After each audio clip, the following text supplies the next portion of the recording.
Amis internautes de Guérit TV Monde, bonsoir. Mardi 15 février 2022. Avant de retrouver le bulletin d'information, nous allons faire très rapidement un tour au service commercial. Une nouvelle émission sur Guérit TV Monde, le leader des Web TV. Tour d'horizon. Tour d'horizon, c'est du lundi au vendredi à partir de 21h. Découvrez des rubriques telles que le bulletin d'information, l'invité du jour, la chronique du jour, le forum de discussion, la vidéo du jour et d'autres rubriques très intéressantes. Prenez le rendez-vous. Du retour du service commercial, on va retrouver à présent Ida Sagbo. C'est elle qui nous présente jusqu'à présent le bulletin d'information dans l'émission Tour d'horizon. Mardi 15 février 2022. Bonsoir à tous et à toutes. Bienvenue au bulletin d'information. Le directeur général de la société Olonès, Nestor Olori-Togbe, et les siens ont rendu hommage ce dimanche 13 février à Feu Martin Awanvoike. C'est à travers l'organisation d'un tournoi de pétanque soutenu par la mairie de Porto Novo, suivi d'un dîner. Suivez le compte rendu pour plus de précisions.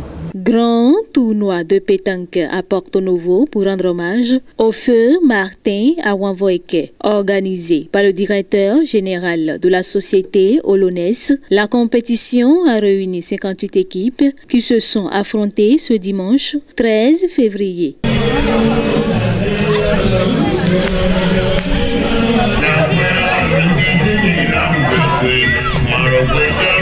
Merci à toutes et chacun de vous pour avoir effectué massivement le déplacement. Merci à tous les invités. Appuyé financièrement par l'édile de la ville de Porto Novo, Chalma Nyankoti, l'initiative a mobilisé non seulement les amoureux du sport boule, mais aussi les élus municipaux.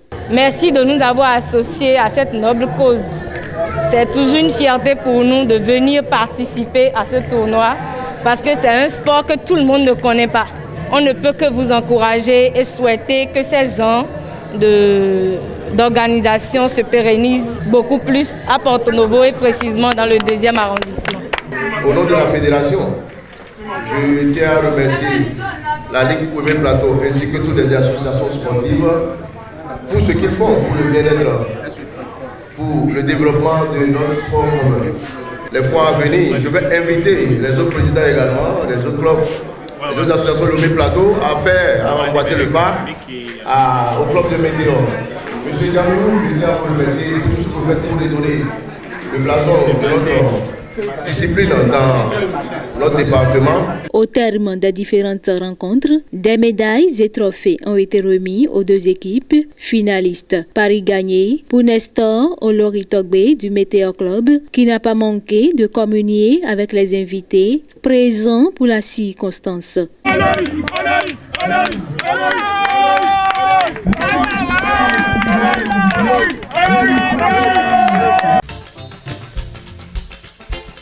Adekoloko maleroko awade kolona mayeno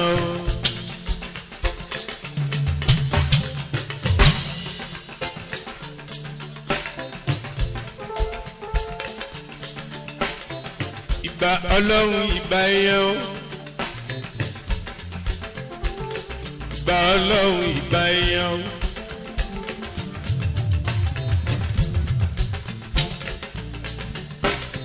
Aládá ẹni ìbà ni mo ṣe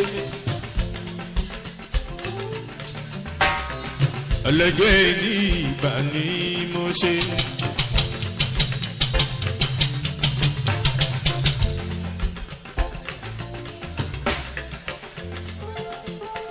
Sátì lókè mojúbà kí bà mí ṣe.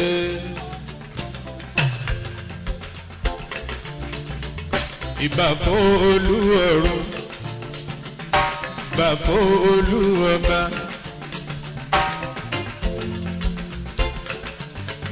Bàbá mi lókè ìbà, Wáídù lókè ìbà rẹ̀.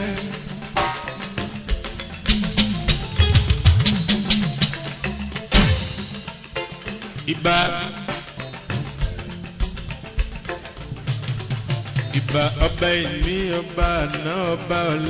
Le 14 février de chaque année, il est célébré dans sa grandeur à travers le monde la fête de la Saint-Valentin, encore appelée fête des amoureux.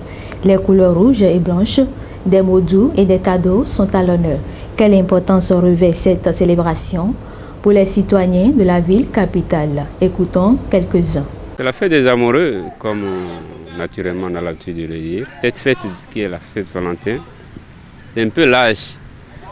D'autant que normalement aujourd'hui, les jeunes adolescentes pensent que c'est une fête qui concerne tout le monde. Mais il faut avoir l'âge de raison avant de faire cette fête-là. Les jeunes pensent que c'est une fête au cours de laquelle il faut faire du désordre, il faut faire ce qu'on veut, ce n'est pas ça. D'autant que lorsque tu engages ce chemin-là, c'est vaste. Ce n'est pas une fête au cours de laquelle il faut aller se donner au cesse, il faut faire tout ce qu'on veut. Ce n'est pas ça. Le cesse, brusquement, ce n'est pas une bonne chose. Parce que le cesse, ça peut vous amener à la grossesse. Et quand vous vous engagez sur ce chemin-là, ça fait beaucoup de dépenses. C'est le jour où il faut se rechercher encore les manches en tant qu'amoureux et faire des choses exceptionnelles pour pouvoir se rendre l'autre encore plus à l'aise. Moi, je ne m'intéresse pas à cette fête-là. Non, parce que je vais m'occuper de mon boulot. Normalement, c'est pour les personnes âgées. On voit souvent les jeunes du secondaire qui font des gestes entre eux, entre copains, copines. Ils se disent que bon, ils se fêtent la Saint-Valentin. Or, eux-mêmes, ils n'ont pas la capacité de se nourrir soi-même. Eux-mêmes, ils sont à la charge de leurs parents. Donc, normalement, la Saint-Valentin, c'est pour les personnes, je vais dire responsables, adultes, qui ont un boulot à la main. Fin de ce bulletin d'information. Chapsdine Badarou, je vous laisse continuer votre émission. Ida Sagbo, merci à vous. Et sans transition, on va retrouver à présent Mas Gaspard Adiamansi dans sa chronique du jour. Existe-t-il encore des associations de consommateurs et une société civile au Bénin?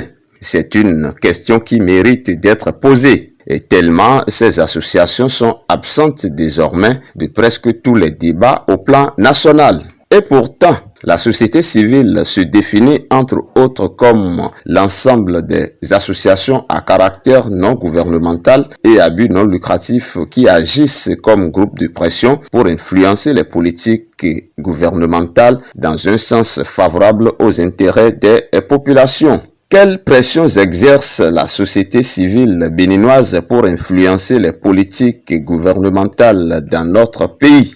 Que proposent les organisations de la société civile béninoise face aux attaques terroristes dans le nord du pays? Quelle est la position des organisations de la société civile face à la cherté de la vie et quelles sont leurs propositions pour inverser la tendance? Face à la multiplication des taxes et impôts, qu'ont-elles pu dire ou faire comme proposition? Sur chacune des situations évoquées, que font ces organisations de la société civile pour jouer véritablement leur rôle de force de pression, de force de proposition et de veille citoyenne? Quant aux associations de consommateurs, elles ont pour mission entre autres d'informer, de conseiller et d'aider les consommateurs dans leurs différents problèmes et litiges de la vie quotidienne. Laquelle de ces associations de consommateurs a-t-on entendu face à la cherté de la vie, à l'amenuisement du panier de la ménagère et à la pression fiscale?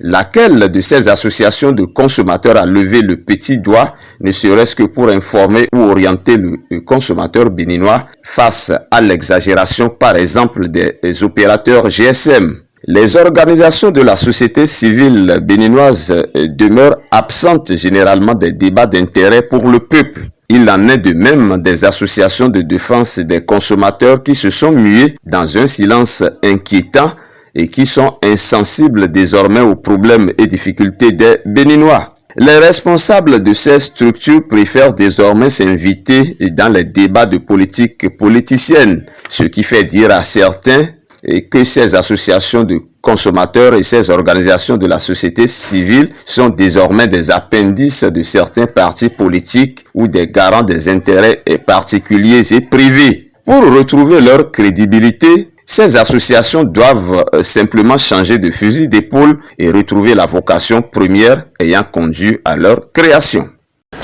Gaspard Diamossi. Sans transition, on va retrouver à présent Aman Charlot-Ogou dans le forum de discussion. Aman Charlot-Ogou, bonsoir. Bonsoir, Shamsdine Badaro. Nous sommes encore là ce matin, ou cet après-midi. Avec plaisir, Shamsdine Badaro. L'acte s'est produit dans la commune de Sinandé il y a quelques jours. Aman Charlot-Ogou, un homme qui ramasse 14 millions de francs CFA, je dis bien 14 millions de francs CFA et les retourne à son propriétaire. Quelle interprétation en fait, vous, Aman Charlot-Ogou? Alors, Shamsdine Badaro, eh bien, dans le contexte de crise économique actuelle, on dirait au prime abord que c'est incroyable. C'est inédit parce que beaucoup ont du mal à joindre les deux bouts. Un jeune qui ramasse 14 millions de francs CFA et qui les restitue à son propriétaire, vraiment, c'est un acte élogieux. Lorsque, excusez-moi, on prend 100 Béninois aujourd'hui, à peine pourra-t-on trouver un qui puisse agir de la sorte. Bon, moi, je peux dire que 3 facteurs fondamentaux pourraient conduire cet homme à agir ainsi. Lesquels? Le premier, c'est que c'est la peur d'être dénoncé si, entre-temps, l'information a été partagée, ou la peur d'être arrêté si il y a une éventuelle perquisition. Mais le second facteur, il faut dire que c'est l'éducation que l'intéressé aurait reçue depuis le bas âge. Et parce qu'un homme bien éduqué, il faut être bien éduqué pour pouvoir poser un tel acte. Et le troisième facteur, c'est le facteur religieux. Si c'est un croyant fervent, vous savez, lui-même, il a dit que c'est par la crainte de Dieu que lui, il a eu à poser cet acte. On lui aurait même donné 100 000 francs dans les 14 millions. Il aurait refusé. Il a fallu que le propriétaire insiste. Donc, il s'est fait prier avant d'accepter 50 000 francs. Vraiment, c'est un acte très rare dans la société d'aujourd'hui. Aman Charlot-Ogou, si vous étiez à sa place? Oui, Shamsdine Badaro, oui. C'est une très belle question que vous venez de me poser. Vous savez, selon l'éducation que j'ai reçue, je ne vais pas dire que je vais agir de la sorte, je pourrais agir de la sorte. Parce que, vous savez, beaucoup diraient que ce monsieur, c'est un niais, ce monsieur, vraiment, il a raté la providence. Et pour beaucoup, c'est la baraka, c'est une chance que Dieu lui a donnée de s'enrichir. Avec les 14 millions de francs CFA dans un village, il pourrait s'offrir une habitation et une petite voiture, vous vous imaginez. Mais il a préféré quand même restituer les 14 millions de francs CFA. Donc, s'il était à sa place, Shamsdine Badaro, je pouvais agir de la sorte. Aux dernières nouvelles, on apprend que cet homme a été distingué par le préfet du Borgou, Aman Charlot-Ogou. Et j'en suis très ravi, Shamsdine Badaro, parce que franchement, cet acte posé par le préfet du département du Borgou est à saluer. C'est pour dire que c'est une leçon à suivre. Hein. C'est pour créer une émulation, pour que d'autres personnes qui se retrouveraient dans ces conditions-là puissent avoir également la même attitude. Et le préfet du département du Borgou, Djibril Maman Sissé, il faut dire que c'est un homme qui est attaché à la promotion des valeurs. Il n'est pas à son premier acte parce que dans ce département, le préfet, quand il s'est agi de l'exploit de Waria dans l'arrondissement de Tchatchou, commune de Tchaourou, il faut dire que le préfet du département de Borgou était l'un des premiers à distinguer Sakina, ou son nom m'échappe. Et également, parmi les anciens maires du département de Borgou, il y avait le maire de Ndali, Gaston Yorou, qui s'est illustré par sa ponctualité et il a été aussi distingué par le préfet du département de Borgo, comme beaucoup d'autres personnes qui se sont illustrées. Bref, c'est un acte élogieux, Shamsdine Badaro. On attend d'autres personnalités. Pourquoi pas, on sait comment ça se passe. Vraiment. Ce qui est sûr, d'autres autorités vont s'annoncer dans les jours à venir. Vraiment. Pour remercier et féliciter ce jeune homme. Vraiment. Ce n'était pas du tout gagné d'avance. Franchement, c'est un acte à encourager. Amanchalogou, on se dit à demain. À demain, Shamsdine Badaro. Merci beaucoup. Mesdames et messieurs, retour sur ce plateau. Nous allons poursuivre Tour d'horizon et la dernière ligne droite, voilà, c'est bien sûr la vidéo du jour. Il faut conjuguer le verbe applaudir. Le verbe applaudir. L'applaudir. L'applaudir quand... Mais je peux le dire, ne le pas. Hey, hein? Je peux le dire, ne le pas. Dites-le, il faut le dire. Je peux le dire. Tu as compris, non? Ne riez pas. Hein? Reprends, le verbe applaudir. L'applaudir. L'applaudissement. L'applaudir. L'applaudissement. Voilà, c'est définitivement terminé pour aujourd'hui, mesdames et messieurs. Merci à vous et restez toujours en compagnie des programmes de Guérite TV Monde. À très bientôt.